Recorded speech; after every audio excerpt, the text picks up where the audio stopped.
हां. In case fluids in motion, hydrodynamics. What is meant by hydrodynamics? Dynamics means motion of the fluid. Hydro means, for example, water, liquid, anything that like fluid. हायड्रोडायनामिक्स म्हणजे एखाद्या लिक्विडचं flow, त्याचं motion, या संदर्भामध्ये अभ्यास करण्याला आपण इथे काय करतो, हायड्रोडायनामिक्स म्हणतो. इथे काय म्हणले, इथे the study of property of fluid in motion is called hydrodynamics. म्हणजे ज्याची आपण स्टडी करणार आहोत, तो स्टडी करताना प्रॉपर्टी काय आहे, वाहने. आता त्यामध्ये कोण वाहतं, लिक्विड वाहतो, हवा वाहते, इन मोशन, त्यांचं वाहणारं मोशन, या गुणधर्माला आपण हायड्रोडायनामिक्स असं म्हणतो. मग फ्लूइड इन मोशन, त्यांचा जो वाहण्याचा जो गुणधर्म आहे, ते गुणधर्मामध्ये वेगवेगळे टाईप्स आहेत. आता इथे स्टेडी फ्लो दिलेला आहे, फ्लो लाईन दिलेला आहे, नंतर स्ट्रीम लाईन दिलेला आहे, टुर्बुलेंट फोर्स दिलेला आहे. असे वेगवेगळे छोटे छोटे कन्सेप्ट आपल्याला इथे बघायचं आहे. in case given a figure as like tube, this name is flow tube. हे एक फ्लो होणारा हवा असेल किंवा लिक्विड असेल. आता हवा म्हटल्यानंतर एवढी मोठी स्पेस आहे, त्या स्पेसमध्ये इमेजिन करायचा असा ट्यूब आहे, आणि त्या ट्यूबमधून जेवढी हवा जाते त्याला फ्लो ट्यूब असं म्हणायचं. किंवा वॉटर वाहतं आहे, त्या वॉटरमध्ये एक एरिया कन्सिडर करायचा, area cross section A, capital ए इथे दाखवत आहे, असं गोलाकार सर्कल कन्सिडर करायचा, आणि एवढ्यातून जेवढं पाणी निघून जातं त्याला फ्लो ट्यूब म्हणायचं. म्हणजे हे इमेजिन करायचं आहे. जसं की आपण सरफेस टेन्शनमध्ये सरफेसवर एक लाईन ड्रॉ, मग त्याच्या दोन्ही बाजूला फोर्स ॲक्टिंग असं म्हणलं होतं. तसंच इथे वाहत्या पाण्यामध्ये जो फ्लो लिक्विड आहे त्यामध्ये कन्सिडर करायचं आहे, आपण एक ट्यूब कन्सिडर करायचं आहे, इमेजिन करायचं आहे. आणि त्या ट्यूब कन्सिडर केल्यानंतर त्या ट्यूबमधून जो वॉटर फ्लो होतोय, किंवा हवेत जर कन्सिडर केला तर हवा जी फ्लो होते ते असे वेगवेगळ्या लाईनमध्ये होते. हे अशी लाईन बाण दाखवलेले आहेत, त्याला म्हणायचं फ्लो लाईन. यांना म्हणायचं फ्लो लाईन आहे. फ्लो लाईन कशा दिसतात, पॅरलल लाईन दिसतात, एकमेकांना पॅरलल. मग असं जो पॅरलल लाईनचा जो फ्लो असेल, एक बंडल, दोन बंडल, असे नंबर ऑफ बंडल असू शकतात. तर फ्लो ट्यूब, 1 ट्यूब, 2 ट्यूब असं इमॅजिन करायचं. म्हणजे हे इमॅजिनरी बंडल ऑफ फ्लो आहे. वेगवेगळ्या नंबर ऑफ लाईन, फ्लो लाईननी हा फ्लो ट्यूब बनलेला आहे. म्हणजे line bounded by imaginary wall, हे number of flow line bounded a imaginary wall, हे इमॅजिनरी ट्यूब आहे. हे एरिया क्रॉस सेक्शन ही इमॅजिनरी आहे, असं कन्सिडर करायचं आपल्याला. ठीक आहे, हे झालं हायड्रोडायनॅमिकमधला हा कन्सेप्ट फ्लो ट्यूबचा. आता स्टेडी फ्लो.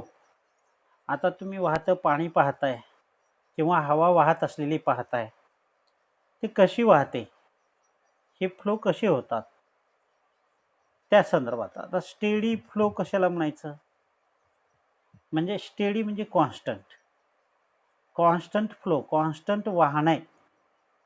कोण लिक्विड असेल, गॅस असेल, कुठलाही असेल, म्हणजेच constant flow liquid. That means, याचा अर्थ असा आहे, pressure and velocity of fluid at given point is constant. आता तुम्ही एखाद्या नदीपात्रामध्ये उतरताय, एक एक ठिकाण असं असतं की त्या ठिकाणी पाणी एकदम ओढतं आणि एकेका ठिकाणी पाणी शांत असतं, ओढत नाही. मग तशा ठिकाणी प्रेशर किंवा त्या पाण्याची व्हेलॉसिटी हे कॉन्स्टंट असेल तर त्याला म्हणायचं स्टेडी फ्लो. स्टेडी फ्लो कुणाला म्हणायचं?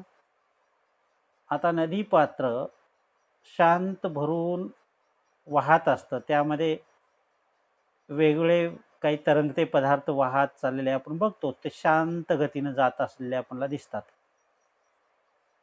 म्हणजेच त्या ठिकाणचा प्रेशर, व्हेलॉसिटी हे कॉन्स्टंट असतो, तिथे कमी जास्त होत नसतो. कमी जास्त कुठे होतो? एखादा ओढा असतो, ओढा, खळखळाट पहार धबधब्यासारखा, त्या ठिकाणी पहिल्या समजा एखादा फिक्स पॉईंट असेल, एकदा तिथे प्रेशरने पाणी येतं, एकदा त्याची व्हेलॉसिटी कमी जास्त होते, असं वेगवेगळं रँडमली होतं. मग त्याला आपण स्टेडी फ्लो म्हणू शकत नाही, त्यांना रँडम फ्लो म्हणू शकतो. मात्र स्टेडी फ्लो म्हणजे काय? एखाद्या ठिकाणचं आपण कन्सिडर केलं, एखाद्या ठिकाण, त्या ठिकाणचा प्रेशर आणि व्हेलॉसिटी हे सारखंच असतं, कॉन्स्टंट असतं, बदलत नसतं. मग तशांनाच आपण स्टेडी फ्लो असं म्हणतो. म्हणून इथे काय म्हणजे constant flow liquid, that means pressure और व्हेलॉसिटी किंवा both of liquid at given point, given place, ठिकाण, त्या ठिकाण ते कॉन्स्टंट असतं. And it can be measure at anywhere,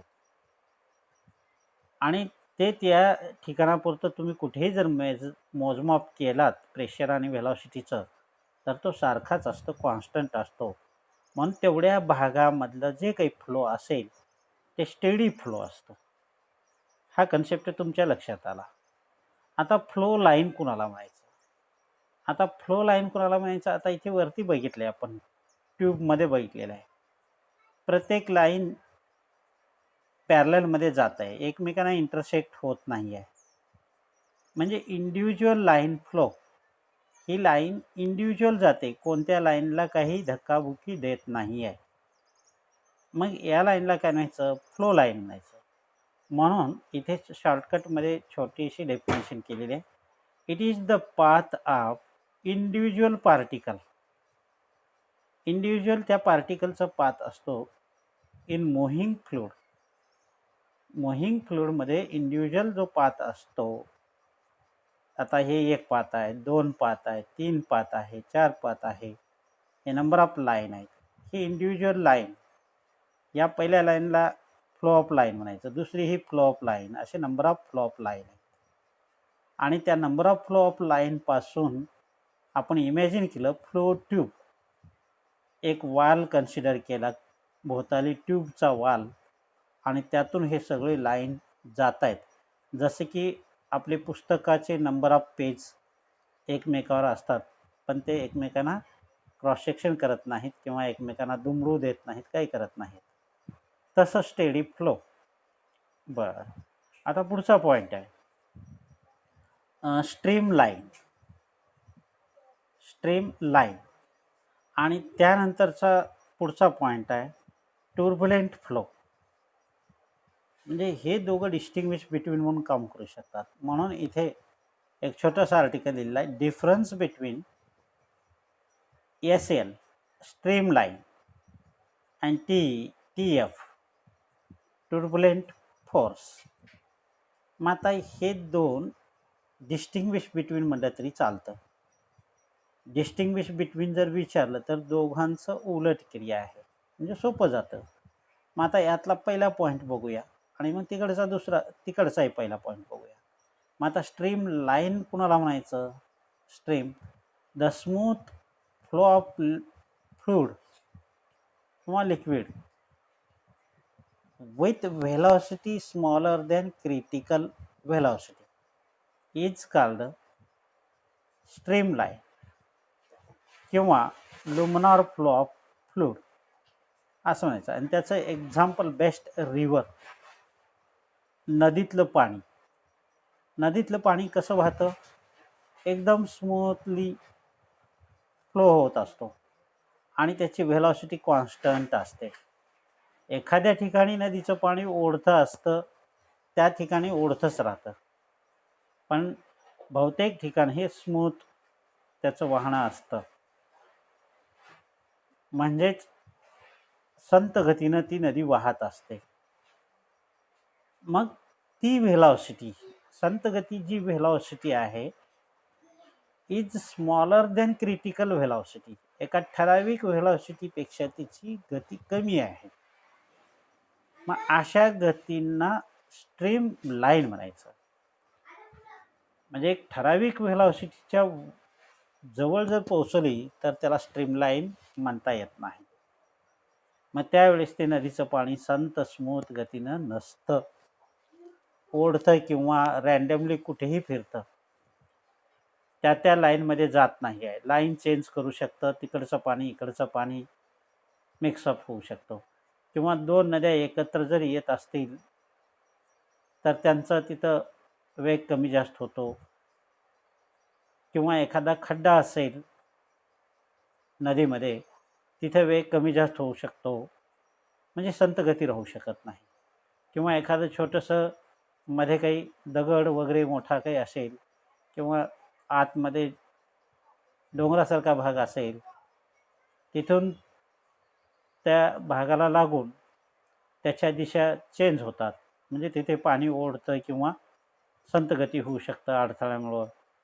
असं म्हणजे त्या ठिकाणी स्ट्रीमलाईन नसतं. स्ट्रीमलाईन कुठे असू शकतं? फक्त जिथे स्मूथली फ्लो आहे, सावकाश फ्लो होते, संत गतीनं वाहते. एखादी तरंगणारी वस्तू संत गतीनं सावकाश स्ट्रेट लाईन जाते, त्याला स्ट्रीमलाईन असं म्हणायचं. मग आता याच्या उलटमध्ये आपण पाहूया टुर्बुलेंट फ्लो कशाला म्हणायचं. आता टुर्बुलेंट